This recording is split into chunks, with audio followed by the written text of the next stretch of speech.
के ग्रुप परिवार के सभी साथियों को नमस्कार। आज का हम जो टॉपिक लेके आए हैं वो एक बहुत ही इम्पोर्टेंट टॉपिक है, हड़प्पा सभ्यता, जिसको सिंधु घाटी सभ्यता भी कहा जाता है। साथियों, 1 या 2 नंबर के क्वेश्चंस पक्का आते हैं, हर एग्जाम में आते हैं, चाहे वो हरियाणा से रिलेटेड हो या सेंटर के एग्जाम्स हो। सीधा हम अपने टॉपिक को स्टार्ट करते हैं। हड़प्पा सभ्यता मीन्स सिंधु घाटी सभ्यता, सबसे पुरानी सभ्यता, भारत की सबसे पुरानी सभ्यता है, ठीक है, और सबसे बड़ी सभ्यता भी है। जो हड़प्पा सभ्यता की खोज का प्रोसेस स्टार्ट हुआ वो 1826 में स्टार्ट हुआ। चार्ल्स मेसन अंग्रेजी विद्वान था जिसने हड़प्पा के टीले की खोज की। क्या किसकी खोज की? हड़प्पा के टीले की खोज की। हड़प्पा के टीले की वहां से क्या प्राप्त की? ईंटें प्राप्त की। उसके बाद 1853 से 56 के बीच सर अलेक्जेंडर कनिंघम ने पहली बार इसका क्या किया? सर्वेक्षण किया। इसका पहली बार सर्वेक्षण किया गया, हड़प्पा के बारे में सर्वेक्षण किया मीन्स। उसके बाद 1856 में ब्रेटन बंधु थे, 2 भाई थे, ब्रेटन बंधु थे, एक तो जॉन ब्रेटन, दूसरा विलियम ब्रेटन। जॉन ब्रेटन और विलियम ब्रेटन, इन्होंने क्या किया? प्राचीन काल की ईंटें प्राप्त की। वहां से क्या क्या प्राप्त किया? प्राचीन काल की ईंटें प्राप्त करी, और वो क्या किया? सरकार को इसकी सूचना भी दी, ठीक है। उसके बाद चार्ल्स मेसन ने पहली बार हड़प्पा सभ्यता की खोज की। चार्ल्स मेसन ने पहली बार हड़प्पा सभ्यता की खोज की थी। मैंने स्टार्टिंग में आपको बता दिया था। उसका आधिकारिक रूप किसने दिया? मीन्स असली रूप जो बताते हैं खोजकर्ता हड़प्पा सभ्यता को 1921 में दयाराम साहनी ने हड़प्पा स्थल की खोज की, ठीक है। हड़प्पा स्थल की खोज की उस समय जो भारतीय पुरातत्व विभाग के महानिदेशक थे वो कौन थे? John Marshall. कौन थे? जॉन मार्शल थे। हड़प्पा सभ्यता की खोज के समय दयाराम साहनी के साथ एक और व्यक्ति भी थे जिनका नाम बहुत कम आता है, माधव स्वरूप वत्स, ठीक है। इसके तुरंत बाद 1922 में किसकी खोज की? मोहनजोदड़ो स्थल की खोज की। 1921 में हड़प्पा स्थल की खोज, 1922 में मोहनजोदड़ो स्थल की खोज की। वो किसने की? राखलदास बनर्जी। और जो मोहनजोदड़ो है उसको क्या भी कहा जाता है? मृतकों का टीला भी कहा जाता है दोस्तों। इसके बाद जो रेडियो कार्बन C14 विश्लेषण पद्धति है में, उनमें ये एक पद्धति है जिसका विश्लेषण किया जाता है कि बताया जाता है ये ईसा पूर्व से ईसा पूर्व के बीच उसको कब कौन सी तिथि सर्वमान्य तिथि कौन सी मानी गई? 2350 ईस्वी पूर्व से 1750 ईस्वी पूर्व दोस्तों, ठीक है। इसके बाद बात करते हैं हम जो हड़प्पा सभ्यता का आकार वगैरह क्या था, उस रहन सहन क्या था, विशेषताएं क्या थी उसकी, तो उसकी बात करते हैं। तो आकार कैसा था दोस्तों? त्रिभुजाकार था। उसका जो हड़प्पा सभ्यता है वो किस टाइम में फैली हुई थी? ऐसे फैली हुई थी, ठीक है। क्षेत्रफल कितना था? 12,99,600 वर्ग किलोमीटर। 12,99,600 वर्ग किलोमीटर। उसका जो नॉर्थ ईस्ट वेस्ट साउथ का जो कहां से कहां तक था, तो नॉर्थ में था मांडा जो जम्मू कश्मीर में, और नॉर्थ में कौन सा था? मांडा जो जम्मू कश्मीर में है। वो कौन सी नदी के तट पर था? चिनाब नदी के तट पर। दूसरा साउथ में दैमाबाद महाराष्ट्र में है। वो कौन सी नदी के तट पर? परवरा नदी के तट पर। इसके बाद ईस्ट में अलमगीरपुर किस में है? यूपी में, जो कहां पर है? हिडन नदी के तट पर। और वेस्ट में सुतका गेंडोर, ये कहां पर है? बलूचिस्तान में है। जिसे क्या कहा जाता है? दस्त भी कहा जाता है, ठीक है। ये अपना क्या थी? ये फैला हुआ जो नॉर्थ साउथ ईस्ट वेस्ट तक जो फैला हुआ है उनका। अब जो इनका आकार था, जो पूर्व से पश्चिम तक कितना वर्ग किलोमीटर? नहीं, पूर्व से पश्चिम तक 1600 किलोमीटर और उत्तर से दक्षिण तक 1400 किलोमीटर। पूर्व से पश्चिम तक विस्तार था 1600 किलोमीटर का, उत्तर से दक्षिण तक 1400 किलोमीटर का। ठीक है। जो मिस्र, सुमेरियन और चीनी सभ्यताओं में सबसे बड़ी जो थी, ये कौन सी सभ्यता थी? हड़प्पा सभ्यता थी। सबसे पुरानी सभ्यता, सबसे पुरानी भारतीय सभ्यता कौन सी थी? ये थी हड़प्पा सभ्यता। सबसे बड़ा स्थल था इसमें राखी गढ़ी। ठीक है, सबसे बड़ा स्थल कौन सा कहेंगे? राखी गढ़ी। और सबसे पुराना स्थल बोलेंगे तो भीरडाना।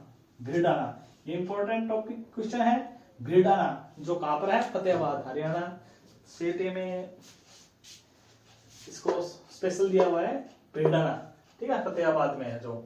ठीक है, उसके बाद विश्व में सबसे पहले, जो विश्व में सर्वप्रथम कपास का जो शोध का नाम आया, जो कपास खेती होती है, उसको कौन सी सभ्यता में दिया गया? हड़प्पा सभ्यता, सिंधु घाटी सभ्यता में। सॉरी, जो कपास का मेसोपोटामिया में कपास को क्या कहा जाता है? सिंधु। मेसोपोटामिया में कपास को क्या जाता है? सिंधु। और यूनानियों ने क्या बोला इसको? सिंडन।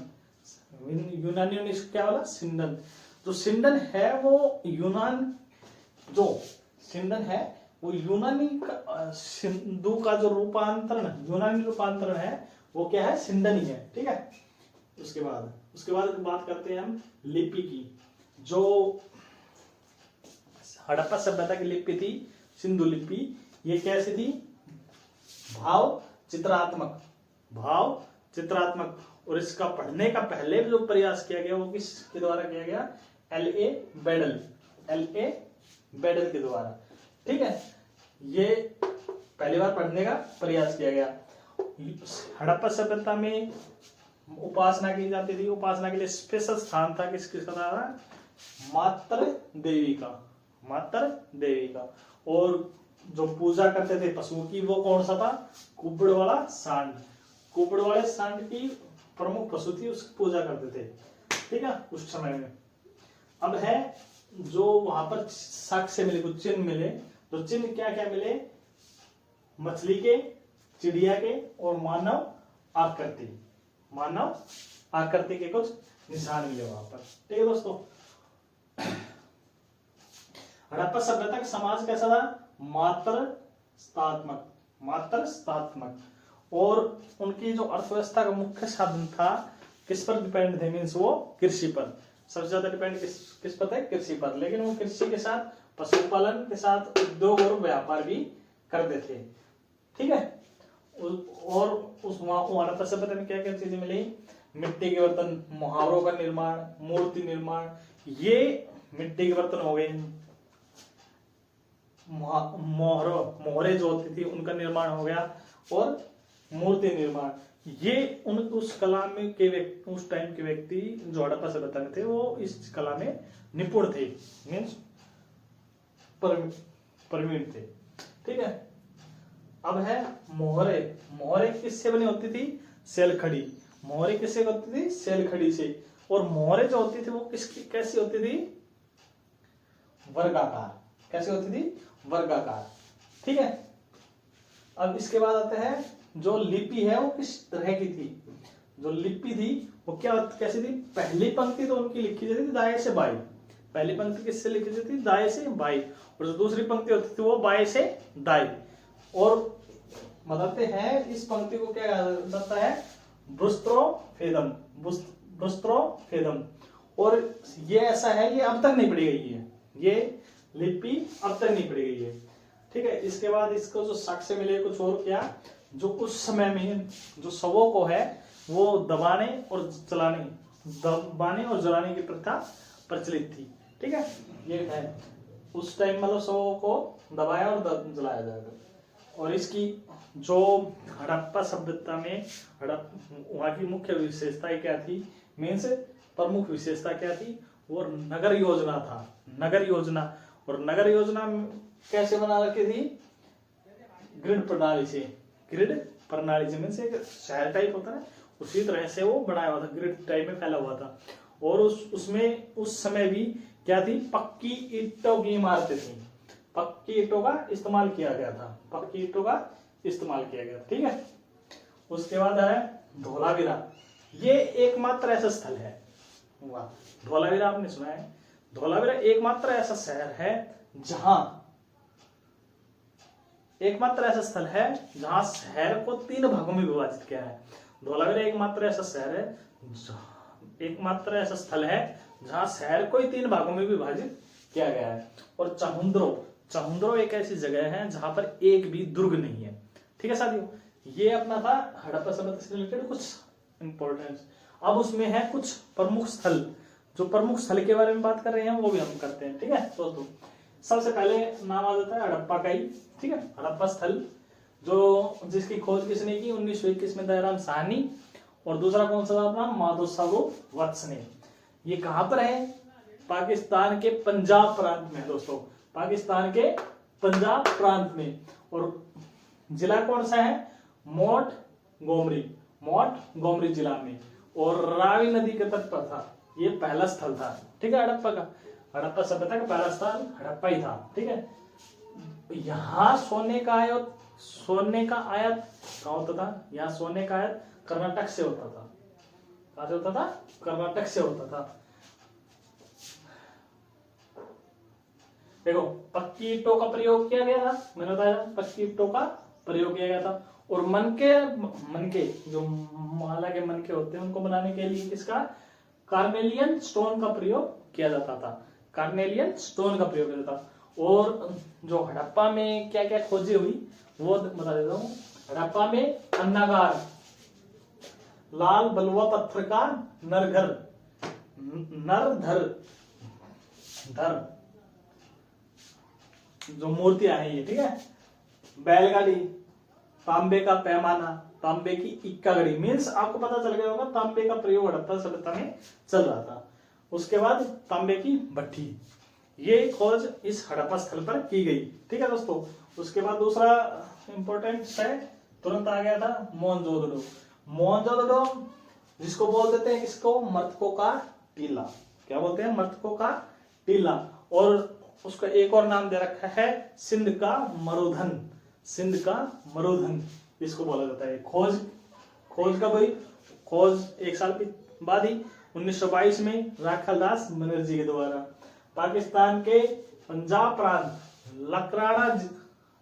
लकराना जिला सिंधु नदी के तट पर है जो, और यहाँ पर जो खोज की गई सबसे बड़ी इमारत खोजी गई जिसको बोला गया विशाल अन्न भंडार, विशाल अन्न भंडार।